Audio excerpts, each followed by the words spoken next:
خوشخبری YouTube channel کی جانب سے آپ کو ہمارا محبتوں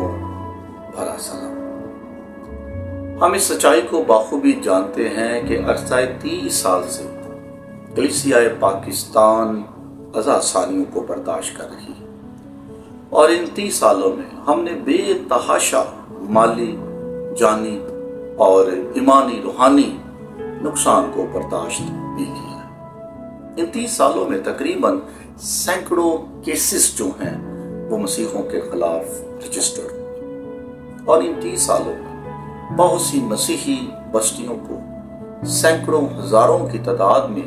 بائبل مقدس کو اور چرچز کو نظر آتش بھی کیا گیا۔ کیا یہ پرسیکیوشن صرف کلیسیا پاکستان اور کلیسیا بھارت کے لیے، یا اس سے پہلے بھی اس طرح کا ظلم و ستم حربیت کسی اور کلیسیا پر بھی کی گئی؟ یقیناً اس کی تاریخ کچھ نئی نہیں ہے، یہ قدیم ہے، اور کلام کے اندر ایک ایسی کلیسیا کا بھی ذکر ہے جنہوں نے شاید کلیسیا پاکستان سے کہیں زیادہ نقصان مسیح کی خاطر اٹھایا ہے، جنہوں نے اس ظلم کو، اس بربریت کو انتہائی صبر و تحمل کے ساتھ برداشت بھی کیا۔ آج کی اس ویڈیو کو ریکارڈ کرنے کا صرف اور صرف مقصد یہ ہے کہ ہم ایک ایسی کلیسیا کے بارے میں جانیں، ان کی ازا ثانیوں کے بارے میں سیکھیں جنہوں نے کلیسیا پاکستان سے کہیں بڑھ کر دکھ مسیح کی خاطر اٹھائے ہیں، اور پھر آگے ان کے یقینی اجر کو بھی انتہائی عمدگی کے ساتھ بیان کیا ہے کہ اگر انہوں نے یہ دکھ پایا ہے، اگر انہوں نے یہ مصیبت اٹھائی ہے، تو انہیں خداوند کی طرف سے کون سا اجر عظیم حاصل ہوا ہے۔ آج اس ویڈیو کے ذریعے ہم کلیسیا پاکستان کی تسلی کے لیے، صبر کے لیے، ایمان کے لیے اس کلیسیا کے بارے میں جاننے کی کوشش کریں۔ اس کلیسیا کا ذکر ہمیں مکاشفہ کی کتاب اور اس کے دوسرے باب کی 8ویں سے 11ویں آیت کے اندر ملتا ہے۔ اسے سمرنا کی کلیسیا کہا جاتا ہے، اور سمرنا کا لغوی طور پر مطلب ایک ایسی خوشبودار بوند ہے جو ایک درخت کے اندرونی حصے کو کاٹ کر، چھیل کر یا چیرا دے کر نکالی جاتی ہے، یعنی کہ وہ خوبصورت خوشبودار بوند جو درخت کے اندرونی جو سٹیمپ ہے اس کے اندر سے ایک بڑا چیرا دے کر، کٹ دے کر اس کو نکالا جاتا ہے۔ اس خوشبودار بوند کو سمرنا کہا جاتا ہے۔ خداوند کے کلام مقدس میں سے اس کلیسیا کے حوال کے بارے میں جانیں، ان کی پرسیکیوشنز کے بارے میں جانیں، اور پھر ان کے اجر عظیم کی طرف سے جو خداوند کی طرف سے ان کلیسیاؤں کو دیا جاتا ہے، ان ایمانداروں کے نام لکھا گیا ہے جو مسیح کی خاطر، انجیل کی خاطر، سچ کی خاطر، یسوع مسیح کی خاطر دکھ سہتے اور برداشت کرتے۔ مکاشفہ کی کتاب دوسرا باب اور 8ویں آیت سے 11ویں آیت۔ اور سمرنا کی کلیسیا کے فرشتے کو یہ لکھ کہ جو اول اور آخر ہے، اور جو مر گیا تھا اور زندہ ہوا، اور یہ فرماتا ہے کہ میں تیری مصیبت اور غریبی کو جانتا ہوں، مگر تو دولت مند ہے، اور جو اپنے آپ کو یہودی کہتے ہیں اور ہیں نہیں بلکہ شیطان کی جماعت ہے، ان کے لعن تان کو بھی جانتا ہوں۔ جو دکھ تجھے سہنے ہوں گے ان سے خوف نہ کر۔ دیکھ، ابلیس تم میں سے بعض کو قید میں ڈالنے کو ہے تاکہ تمہاری آزمائش ہو، اور 10 دن تک مصیبت اٹھاؤ گے، جان دینے تک بھی وفادار رہ تو میں تجھے زندگی کا تاج دوں گا۔ جس کے کان سنے کہ وہ کلیسیاؤں سے کیا فرماتا ہے، جو غالب آئے اس کو دوسری موت سے نقصان نہ پہنچے گا۔ خدا کے کلام کا پڑھا سنا جانا ہم سب کے لیے برکت کا باعث ہے۔ خداوند کے کلام مقدس کے اندر اس کلیسیا کے حوال کا ذکر مسیح خداوند کے خوبصورت تعارف سے ہوتا ہے۔ خداوند یسوع مسیح یوحنا عرف سے ملاقات کرتا ہے، اور پھر یہ کلام اسے عطا کرتا ہے کہ یہ کلام سمرنا کی کلیسیا کو لے تاکہ انہیں میری طرف سے تسلی مل سکے، اور جو وہ سہ رہے ہیں، برداشت کر رہے ہیں، ان کو سہنے اور برداشت کرنے کی اور طاقت اور قوت ان کو مل سکے۔ خط کا جو آغاز ہے پیغام کا، وہ اس آیت سے ہوتا ہے، جو اول اور آخر ہے، جو مر گیا تھا زندہ ہوا ہے، یہ فرق۔ مسیح خداوند کا حقیقت میں تعارف کروایا گیا کہ میں کون ہوں اور میں تمہارے لیے کیا کر سکتا ہوں۔ مسیح اپنے دکھوں کا مختصر طور پہ تعارف کرواتے ہیں کہ میں اول اور آخر، کوئی عام معمولی ہستی نہیں، میں مر گیا تھا، اور مرنے کا ان کو مقصد کا بھی پتہ ہے کہ مسیح خداوند کس لیے صلیب دے گئے، مسیح خداوند نے کن کی خاطر ان دکھوں کو اپنے اوپر لیا اور صلیب کا دکھ سہا، اور پھر آگے لکھا ہے کہ صرف وہ مرے نہیں بلکہ زندہ بھی ہوئے ہیں اس وعدے کے مطابق جو انہوں نے کیا تھا۔ اب یہ مسیح کا انتہائی مختصر سا تعارف ہے، مگر اس کے اندر ایک بڑی سچائی اور حقیقت ہے، اس میں ایک بڑی حقیقت کا بیان ہوا۔ یسوع مسیح کوئی عام معمولی نہیں، خدا کے جوہر میں سے جوہر اور خدا کے عکس میں سے عکس ہے۔ میں اول اور آخر ہوں، اور یہ ٹائٹل صرف اور صرف خدا کے سوا کسی کو نہیں دیا۔ مر گیا تھا اور اب زندہ ہوں، بلکہ عبدالآباد زندہ ہوں۔ یہ تعارف کروانے کا مقصد یہ تھا تاکہ کلیسیا کے اندر ایمان کرے کہ وہ جس کو موت پر اختیار ہے، جس کو موت پر، ابلیس پر فتح حاصل ہے، وہ ہمارے ساتھ ہے۔ وہ جو اول اور آخر ہے، جس کے قبضے میں ساری کی ساری کائنات یا دنیا ہے، وہ ہمارے ساتھ ہے اور ہم تنہا نہیں ہیں۔ مصیبت کی ان گھڑیوں میں یسوع ہمارے ساتھ کھڑا ہوا ہے، اس لیے کہتا ہوں انہیں میرا تعارف کرواؤ تاکہ انہیں تسلی ہو، انہیں اطمینان حاصل کہ میں تمہارے ساتھ ہوں، اول اور آخر تمہیں جانتا پہچانتا۔ اور آگے لکھے میں تیری مصیبت اور غریبی کو جانتا ہوں، کیونکہ جب دکھ مصیبت ہزار ثانیہ آتی ہیں، مسیح کی خاطر مصیبت آتی ہے، تو کلیسیا پاکستان تو اس سے بخوبی واقف ہے، کس طرح جانوں کے نذرانے دینے پڑتے ہیں، کس طرح عزت آبرو قربان کرنی پڑتی ہے، اور کس طرح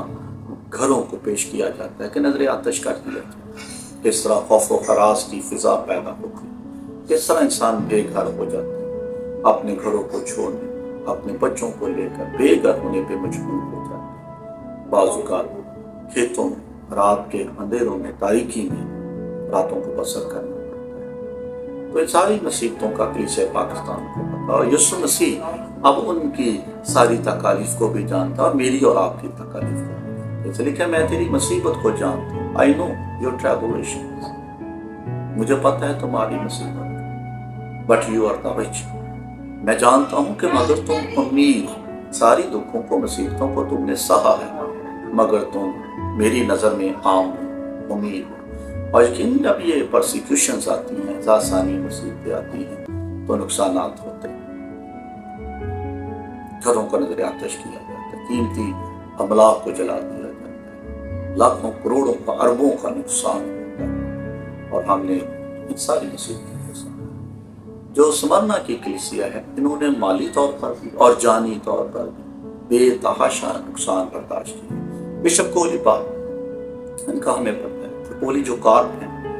یہ اس کلیسیا کے پہلے بشپ ہیں، اور کس طرح ان کو نظر آتش کیا۔ ان کی گواہی ہمارے لیے انتہائی مہم فضا ہے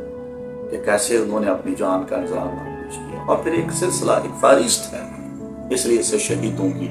کلیسیا بھی کہا جاتا ہے۔ اور یہ میرے لیے، آپ کے لیے ایمان فضا بات ہے کہ یسوع کی خاطر یہ دکھ واقعی ہمیں سہنے، برداشت کریں، مگر اس ایمان کے ساتھ کہ یسوع ہمارے ساتھ کھڑا، وہ خاموش نہیں، میرے اور آپ کے دکھ کو جائے۔ اور پھر آگے خداوند یسوع مسیح یوحنا عارف کے ذریعے مسیحوں کا اور یہودیوں کا قابل موازنہ کرا کہ میں جانتا ہوں کہ ہے تو یہودی،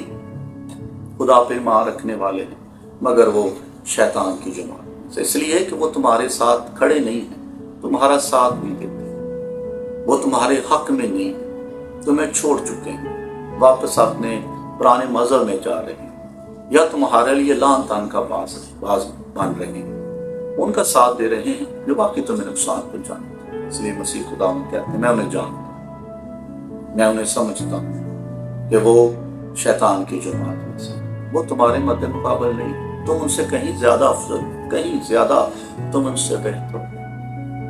اور آگے لکھا ہے جو دکھ تجھے سہنے میں ان سے خوف، تب یہ دکھ مسیح کی آزاد ثانی آتی تو سب سے زیادہ افیکٹڈ ہمارا ایمان،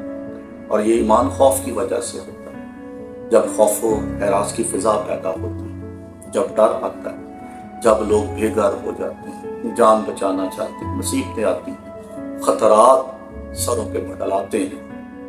تو پھر شاید بہت سارے لوگ اپنے ایمان کو بیچ ڈالتے ہیں، اپنے ایمان کا سودا کر بیٹھتے ہیں، مسیح کو چھوڑ دوسری راہیں اپنانا شروع کر دیں تاکہ اپنی زندگی کو، اپنی جان کو بچا سکیں۔ خدا ان کے کلام مقدس میں لکھا ہے، تم خوف نہ کرو، تم خوف زدہ نہ ہو، اور دیکھو ابلیس تم کو قید میں ڈالنے کو، قید و بند کی صحبتیں بھی تمہیں سہنا ہو، برداشت کرنا ہو، مگر جو مصیبت ہے یہ عارضی ہے، وقتی ہے۔ ایک بڑی اچھی خوبصورت خبر جو ہے، تسلی کی بات جو ہے، مسیح خدا نے دے، مصیبتیں تو ہیں، آزمائشیں تو بے تحاشا ہیں، ابلیس تمہارے برخلاف کھڑا ہو چکا ہے، مگر یہ مصیبت عارضی، دیر پا نہیں، ختم ہونے والی، چند روزہ ہے، 10 دن تک مصیبت اٹھاؤ۔ 10 دن سے مراد یہ اس 10ویں شہنشاہ کے بارے میں جو اس وقت حکمران تھا۔ نیرو بادشاہ اس وقت سارے اس علاقے پہ سلطنت کرتا تھا، اس کی حکومت تھی، اور وہ انتہائی سفاک اور ظالم شہنشاہ تھا، اور خدا میں یسوع مسیح نے تسلی دی کہ جب 10واں بادشاہ آئے گا تو یہ مصیبت آزمائش ٹل جائے گی، اور ایک بڑا اطمینان اور سکون تمہارے لیے ہوگا، اور یقیناً ایسا ہی کیونکہ خدا کا کلام اٹل